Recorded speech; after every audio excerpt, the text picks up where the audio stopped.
এখনকার যা পরিস্থিতি তাতে মানুষ ভাজাভুজি থেকে একটু বেশি দূরেই থাকে। কারণ খেলেই তো ওই কোলেস্ট্রল হবে, ফ্যাট হবে, আরও নানা রকমের ব্যাধি। আর সেই সব হলে যা টাকা পয়সা খরচ মেডিসিনের পেছনে, তো সেই জন্যেই মানুষ এখন আর খায় না অতটা। কিন্তু একদমও তো না খেলে চলে না। তাই আজকে একটু ওই চিকেন পকোড়া করছিলাম। এবার এটাকে আমি হেলদি ফুড বলবো না, কিন্তু এটা কিন্তু একদমই হেলদি না। যা কড়া তেলে ভেজেছি তাতে হেলদি নয়, আর যা মশলাপাতি দিয়েছি সেটাকেও মোটামুটি হেলদি বলা চলে না। তো যাই হোক, দেখো চিকেনটাকে ম্যারিনেট করে রেখেছিলাম।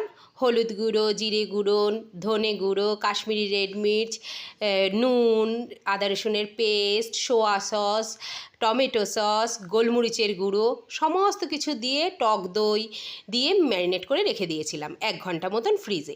তারপর সেটাকে বের করে অল্প পরিমাণে পেঁয়াজ কুচি, কর্নফ্লাওয়ার, বেসন আর একটুখানি খাবার সোডা, এইটা দিয়ে ভালো করে মেখে টেখে নিয়ে তেলের মধ্যে টপাটপ দিয়ে ভেজে তুলে নিয়েছি।